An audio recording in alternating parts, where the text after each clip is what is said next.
So guys, nandito na tayo ngayon sa night market. Kuya, palagay ako ng spicy. So guys, mag-empanada tayo. So ang next natin yung maiinom. Hi guys, it's me Jackie and welcome to my vlog. So for today's video, I'm going to eat something exotic, which is this one.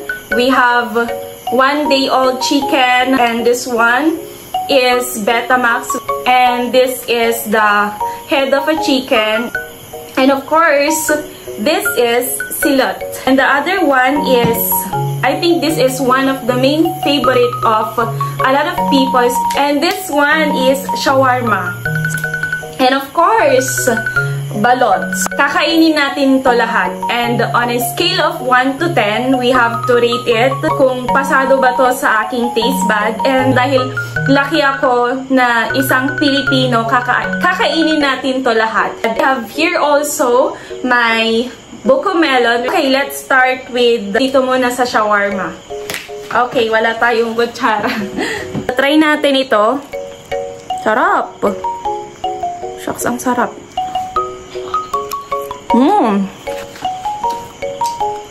Meron pa siyang fries sa loob.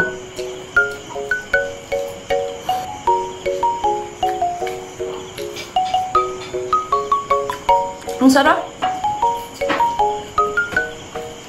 This is so good. Sarap.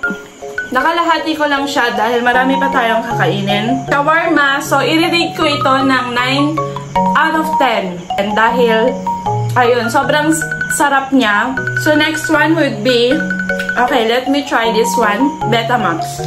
Hindi pa naka-move on no yung sa shawarma. Sarap. Okay. Next one is silot. For the silot, I will rate it as good 9 out of 10. Kasi, masarap siya. Hindi ko nalalasahan yung medyo mapait.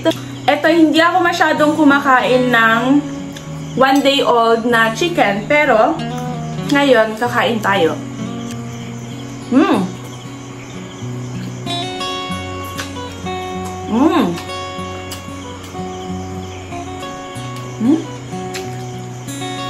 Kinakain ba talaga lahat?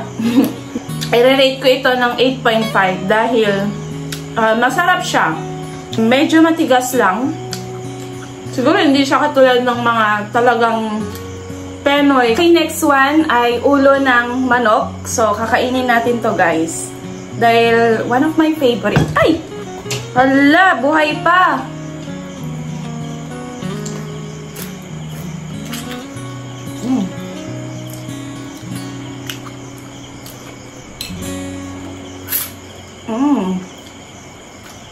Masarap. So, let's eat balot. Okay? So, masarap ito, guys. So, first thing na you're going to do is to sip the soap na meron ng balot na ito. And of course, you have to use asin. Okay? So, ang sarap niya, guys. So, ang medyo ayaw ko lang dito is yung matigas na part. Yan. Okay, lagyan natin ng asin. So, have you heard that? Ang sarap. So, another bite. I-rate ko ang balot as 9.5. So, masarap siya, the whole thing, but eto lang kasi matigas siya. Ngayon, empanada. So, this is our favorite. At ang lagi kong ginagamit dito, guys, yung sauce na maanghang. Empanada is really good. Ang rate ko dito, of course, 10 out of 10. So, it's my favorite na snack. Especially when you put something spicy. So, busog na ako. So, this ends our vlog for today's video. And, grabe, sobrang sarap ng Filipino foods. At, hindi kayo manghihinayang kapag kumain kayo ng ganito. It's only less than 500 pesos. Thank you guys for watching.